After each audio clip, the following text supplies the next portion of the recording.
2024년도 아주 우리 교회 아주 뜻깊은 해죠.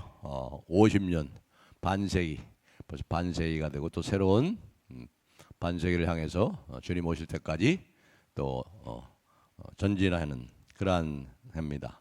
그리고 이제 은퇴와 또 새로운 담임 목사님, 말씀의 사역자를 또 우리가 모시는 아주 중요한 또 교회 여러 가지 중대한 일을 앞두고 우리가 기도하고 있습니다. 그래서 여기 표를 2024년 표를 보시면 더욱 새롭게 하소서, 꼭 새롭게 하소서 이렇게 잡았어요. 고린도후서 4장 16절에 보면은 그러므로 우리가 낙심하지 아니하노니 우리의 겉사람은 낡아지나 우리의 속사람은 날로 새롭도다. 날로 새롭도다. 이제 새술은 세부대에 담아요. 새술은 세부대에 담아야죠. 그래서 더욱 새롭게 하소서 이런 표를 잡고 기도하면서 이제 2024년 하나님이 행하실 새일 보라 내가 새일을 행하리니 이제 나타내리라 그걸 기대하면서 하나님을 기대하면서 이제 2024년을 우리가 출발했습니다. 개혁교회는 계속해서 개혁돼야 된다 그랬죠. 우리 교회도 계속 개혁되고 개혁되는 것이 바로 새로워지는 겁니다. 새술은 세부대. 그래서 오늘 첫 번째 말씀으로 좋은 땅에 대해서 말씀을 들으려면 좋은 땅, 좋은 밭 대해서 제목을 가지고 말씀을 드립니다. 가장 중요한 것은 우리의 마음밭입니다. 여기 예수님께서 이제 4장에 보시면 말씀하시는데 뭘 가지고 말씀하시냐면요. 비유를 가지고 말씀하세요. 비유가 아니면 말씀하지 않아요. 하나님 나라의 여러 가지 비유를 가지고 쭉 말씀하시는데 여기서도 제일 첫 번째 비유를 말씀하시는데 이 네 가지 밭에 대해서 말씀하고 있습니다. 왜 이 비유로 모든 하나님 나라의 비밀을 말씀하시면서 왜 제일 첫 번에 이 씨 뿌리는 비유를 말씀하셨을까? 굉장히 의미가 있어요. 순서는 그 자체가 메시지라고 그러죠. 많은 비유들이 있어요. 마가복음에 많은 비유들이 있는데 그 비유 중에 여기 보면은 씨 뿌리는 비유 네 가지 밭에 대해서 말씀한 것은 굉장히 의미심장합니다. 그게 제일 첫 번째 나온 거예요. 왜 그런가 하는 것을 이제 결론 부분에 가서 말씀을 드리겠습니다. 이 마가는 이제 그 앞에 우리 4장 앞에 보면은 예수님의 어머니와 형제 자매에 대해서 이제 얘기를 합니다. 그렇게 얘기한 다음에 누가 내 형제여 자매여 모친이냐 이렇게 얘기하죠. 다른 사람들이 와가지고 주변에 많은 사람들이 있어요. 무리가 다 모였어요. 4장 1절에 보니까 큰 무리가 모였어요. 4장 1절에 큰 무리가 사람을 보내어 예수를 부리니 무리가 예수를 들러 앉았다가 또 모여들거늘 예수께서는 이제 배에 올라가셔가지고 앉으시고 그 광경을 한번 갈릴리의 호수를 한번 생각해보세요. 배에 올라가서 앉으시고 큰 무리는 이제 바닷가에 갈릴리 호수가에 다 있습니다. 거기 보니까 많은 사람들이 있습니다. 그리고 그 예수님의 모친도 있고 예수님의 동생들 그 야고보도 있겠죠. 여기 야고보 사도 야고보를 기록한 야고보 사도. 근데 그들 그때까지만 해도 예수님을 믿질 않았죠. 예수님을 우습게 여기고 예수님을 향해서 심지어 뭐라고 그랬어요? 미쳤대. 저 예수 형이 미쳤어. 이렇게까지 하는 이러한 이야기가 그 앞에 나오죠. 그러니까 그것만 보고 많은 무리의 사람들이 예수님에게 밖에 보세요. 여기 당신의 모친과 동생들과 또 이렇게 형제들이 여기 와 있습니다. 하니까 예수님께서 3장 33절에 대답하시되 누가 내 어머니며 동생들이냐 하시고 둘러앉은 자들을 보시며 이르시되 내 어머니와 내 동생들을 보라. 그러면서 이 35절에 그렇게 말씀했죠. 3장 마지막 35절 누구든지 하나님의 뜻대로 행하는 자가 내 형제요 자매요 어머니니라 이렇게 말씀하고 나서 비유로 이제 말씀하기 시작하는데 하나님 나라를 말씀하기 시작하는데 그 첫 번째 비유로 바로 이 씨 뿌리는 비유를 얘기하고 있다는 겁니다. 그러니까 여기 보면은 이 무리 가운데는 예수님 볼 때 네 종류의 사람이 있는 거예요. 큰 무리 속에 네 종류의 사람. 그리고 여기 분명히 우리가 알다시피 씨 뿌리는 자의 비유 안에 이 씨 뿌리는 자는 누구지요? 바로 예수님입니다. 지금 이제 배에 앉아가지고 큰 무리에게 하나님 나라의 비밀을 전하면서 씨 뿌리는 비유를 말씀하시는 예수님.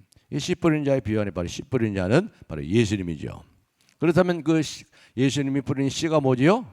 바로 말씀이죠. 말씀. 말씀의 씨입니다. 말씀. 그렇다면 네 종류의 밭, 네 종류의 토양, 땅은 누구를 말합니까? 바로 이제 그 큰 무리, 예수님의 어머니와 형제들과 가족들과 그리고 그 주변에 있는 많은 사람들, 거기 등장하는 사람들이 네 종류로 나눌 수 있다는 거예요. 첫 번째로 누가 있습니까? 군중들이 군중입니다. 군중. 큰 무리라고 그랬어요. 큰 무리, 군중. 많은 무리들. 그런데 이들을 향해서 말씀하시면서 뭐라고 그러냐면 돌짝밭 같다. 그래서 돌짝밭. 돌짝밭은 어떻습니까? 깊이가 없잖아요. 씨가 뿌려지면 그 돌 위에 씨가 떨어져 가지고 뿌리를 내리지 못해요. 다시 말하면 깊이가 없습니다. 그들의 믿음이 아주 얄팍합니다. 쉽게 흔들리고 넘어집니다. 어느 정도 가면 이 석회암 위에 말이죠, 살짝 덮여 있는 흙만큼이나 얄팍한 이런 사람들. 그래서 태양이 그냥 그 팔레스타인의 태양이 강렬하게 비치면 어떻게 돼요? 다 말라버리죠. 다 말라버리고 몸은 사리고 다 물러가는 사람들. 이런 사람들을 오늘날로 얘기하면 어떤 사람들일까요? 바로 값싼 은혜. 복을 주시옵소서. 부자 되게 해주시고 삽 잘 되게 해주시고 세상 사람들이 똑같이 원하는 그것이 전부인 줄 알고 이 아주 실용주의자를 말하는 거예요. 실리주의자. 값싼 은혜.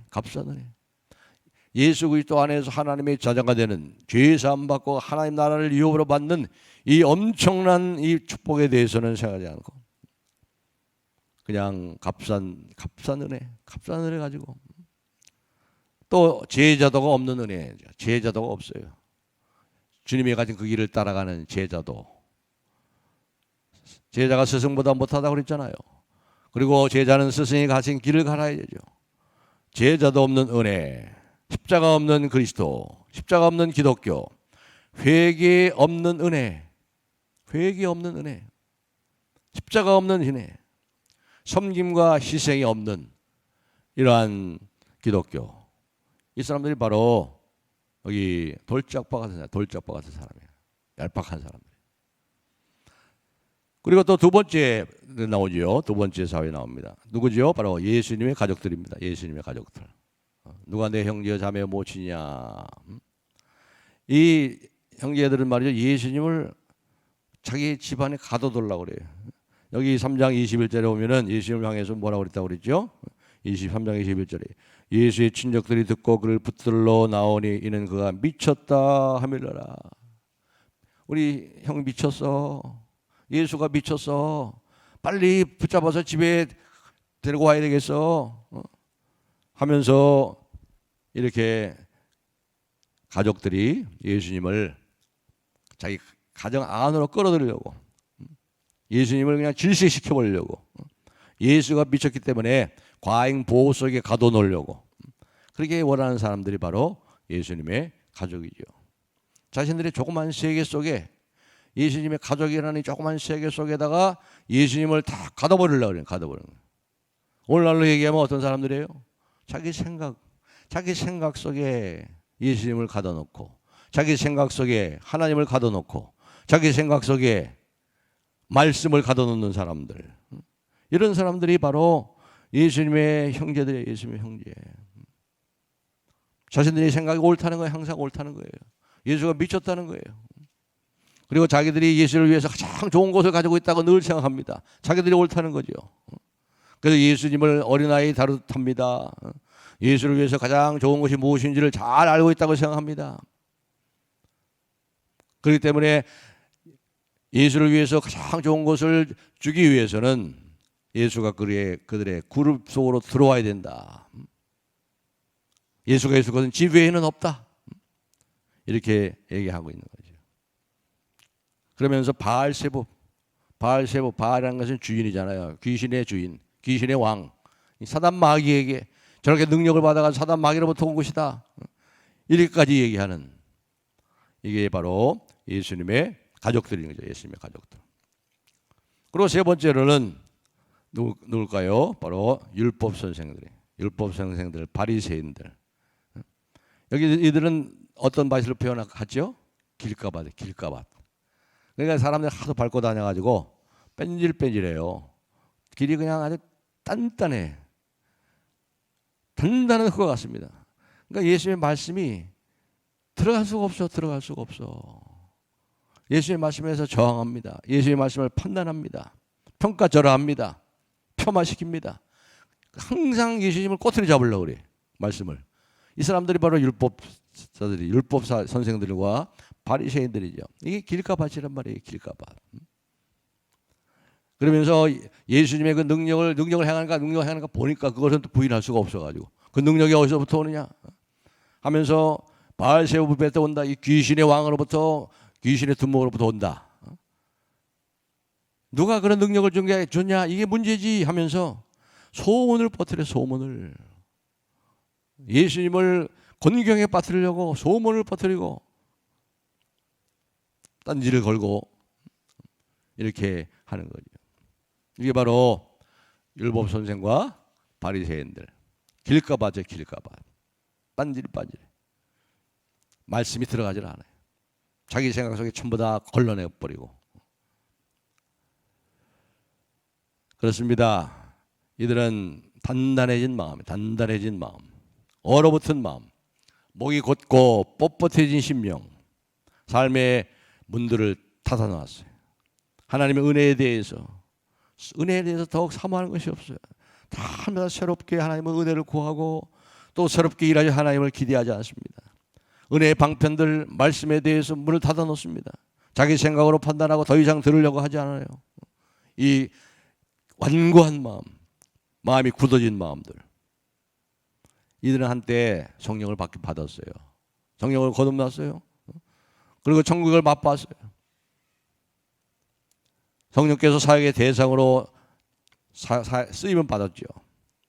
하나님의 말씀이 얼마나 좋고 신선한지를 경험했습니다.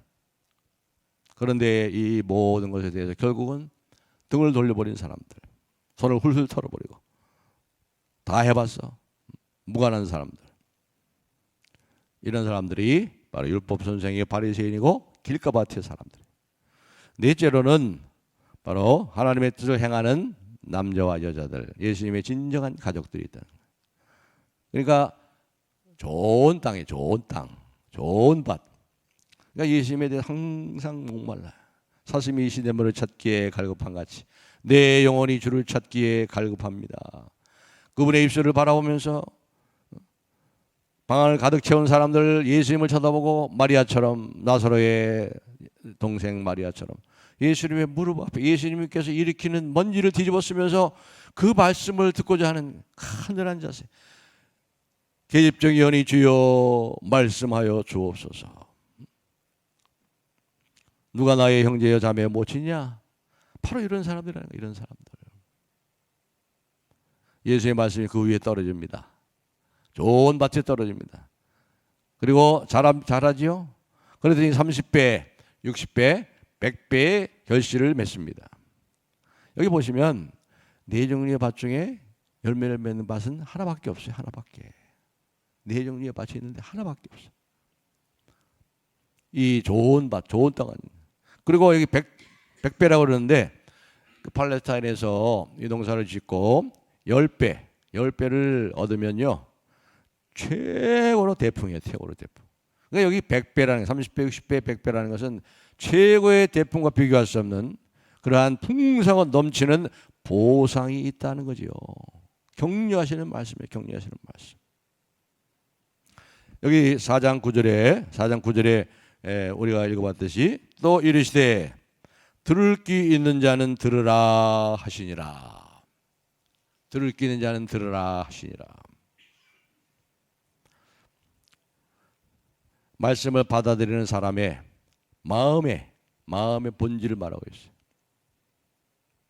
제가 이제 30년 목회라고 말씀 사역을 했죠. 말씀 사역을 하면서 지금까지 왔는데 한 가지 이제 아쉬운 것 중에 하나가 뭐냐면 하나님의 말씀을 이렇게 전하면 물론 제가 이제 어떨 때는 제대로 준비도 못하고 그럼 막 죽을 수 있어 죽을 써 얼굴이 뻣뻣해지고 얼굴이 그냥 시뻘개지고 말이죠. 그런 때도 있긴 있었어요. 그러나 제가 늘 말씀하지만 목사는 말씀의 사역자다 이 말이에요. 말씀의 사역자. 사도들이 기도하는 것과 말씀 전하는 것을 전무하리라 그랬죠. 그렇기 때문에 여기에 집중해 왔습니다. 그런데 보면은 아쉬운 게 뭐냐면 어떨 때는 이 말씀이 이렇게 이 분위기가 있어요. 이 성령의 이 분위기가 있어요. 성령께서 이걸 알게 해요. 말하는 사람이나 듣는 사람이 이 교통하는 게 있어요. 성령의 교통이 있어요.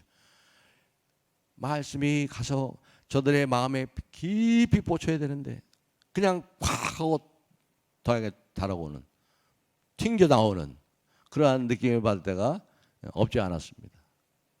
그리고 말씀을 전하면 거기에 대해서 뭐 이렇게 또 판단하고 그렇게 하는 것은 있었어요. 제일 처음에 말씀을 했듯이 왜 이 비유를 했냐, 제일 처음에 나왔냐 이렇게 말씀을 드렸는데 귀 있는 자는 성령의 교회들에 하시는 말씀을 들을지어다 그랬잖아요. 그러니까 이 첫 번째 비유를 제대로 깨닫지 못하고 어떻게 다른 비유에 대해서 알아들을 수 있겠느냐 이 말이에요. 가장 처음으로 이 비유를 준 거예요. 모든 하나님 나라의 그 보물 같은 그 풍성하고 복된 하나님 나라의 비유를 듣기 위해서 가장 중요한 게 뭐냐? 너희의 마음이다, 마음. 이것이 준비되지 않고 어떻게 나머지 계속해서 이어지는 이 비유를 하나님 나라의 비유를 너희들이 알아들 수 있겠느냐? 그래서 제일 처음에 이 비유를 말씀하시는 거예요. 이 비유를. 바울 사도가 고린도 교회 말씀을 전하면서 항상 그렇게 칭찬을 했죠. 너희가 하나님의 말씀을 받을 때 사람의 말로 받지 아니하고 하나님의 말씀으로 받으니 진실로 그러하다. 이 말씀이 믿는 자 속에서 역사하느니라. 우리 개혁자들이 늘 하는 말씀이 있어요. 하나님의 말씀을 가지고 강단에서 공적인 예배에서 하나님의 말씀을 가지고 하나님의 말씀을 전할 때 말씀의 사역자의 말씀을 전할 때 그것도 하나님의 말씀이다 이 말이에요. 하나님의 말씀. 근데 어떨 때는 말씀이 듣기 싫을 때가 있어요. 듣기 싫은 말씀. 그렇죠? 솔직하게. 그래서 설교자도 그 듣기 싫어하는 말을 잘 안 하고 싶어요. 그런데 제가 마음대로 할 수가 없는 거죠. 성경 그 본문이 오늘의 본문이 격려하는 말씀이면 격려해야죠. 그리고 그 성경 본문이 책망하는 말씀이면 책망을 해야 되죠. 그리고 성경 본문이 소망을 주는 말씀이면 소망을 줘야죠. 그리고 그 성경 본문이 경고를 하는 말씀이면 경고를 해야 되잖아요. 제가 마음대로 하는 게 아니에요. 그래서 제가 이 개혁자들이 다른 것처럼 쭉 요한복음, 요한 1서, 베드로전서, 사사기, 사무엘상 쭉 1년에 이 연속적으로 강의를 하잖아요. 제가 마음대로 본문을 택해가지고 하는 게 아니에요. 쭉 연속적으로 하나님의 말씀을 전부를 빠짐없이 전하기 때문에 거기서 말씀하는 대로 칭찬하면 칭찬하고 복을 선포하면 복을 선포하고 축복하면 축복하는 말씀, 경고하면 경고하는 말씀, 그렇게 하는 거죠. 제가 마음대로 하는 게 아니에요.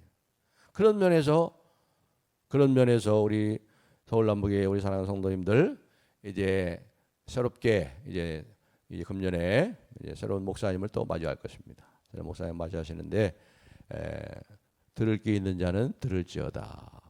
하나님의 말씀을 듣는 자는 하나님의 말씀을 들을 때가 곧 이때라. 듣는 자는 살아나리라. 그랬어. 살아나리라. 우리가 오늘 이 말씀을 처음으로 이 말씀을 붙잡은 이 말씀을 처음 말씀을 나눈 것은 모든 이제 마가복음의 이 비유 이후에 하나님 나라에 대해서 많은 비유들을 예수님이 말씀하셨어요. 그 비유들을 알아듣기 위해서 너희들의 마음이 밭이 어떻게 해야 되겠느냐. 그래서 제일 처음에 네 종류의 씨 뿌리는 비유를 말씀하신 거예요. 이것이 안 되고는 아무리 좋은 말씀 들어도 깨닫지 못하는. 여기 예수님께서 그렇게 말씀하셨죠. 여기 20절 4장 20절에 보면은 좋은 땅에 뿌려졌다는 것은 곧 말씀을 듣고 받아. 뭐로 듣고 받는 거예요? 하나님의 말씀을 하나님의 말씀으로 듣고 하나님의 말씀으로 받을 때 30배, 60배, 100배의 결실을 하는 자니라. 네, 우리 서울나무 형님들이 말씀을 잘 경청해주고 그렇게 하는데 더 새롭게, 더 잘하시는 의미에서. 그래 말씀을 전하는 사역자로 해서 늘 기도해 주시고 말씀이 권세 있게 전파될 수 있도록. 그리고 우리가 온유하고 겸손한 심령으로 하나님의 말씀을 받아들이고 하나님의 말씀을 듣고 하나님의 말씀으로 받고. 물론 이 말씀을 전하는 사람의 책임이 더 크지요. 왜곡시켜서 안 돼요. 엉터리 설교해서는 안 되는 거예요. 하나님의 말씀을 그대로 전해야 되죠. 그대로 전할 때 어떨 때는 안타까운 마음을 가지고 여러분을 책망할 때도 있습니다. 이럴 때라도 우리 사랑하는 성도님들이 기쁨으로 기꺼이 하나님이 겸손한 자에게 은혜를 주신다. 이러한 자세를 가지고 하나님의 말씀을 들으심으로 이제 금년에 행하실 하나님의 하실 일들을 기대하며 하나님께서 말씀을 통해 역사하실 놀라우신 하나님의 새 일들을 기대하면서 그것을 우리가 경험하고 더 말씀을 사랑하고 하나님의 말씀 앞에 겸손하게 무릎 꿇고 말씀을 듣는, 그래서 그 말씀으로 인해서 30배, 60배, 100배의 결실을 맺고 복을 받는 우리 서울남목의 모든 성도님들이 다 되시기를 예수님의 이름으로 축복합니다.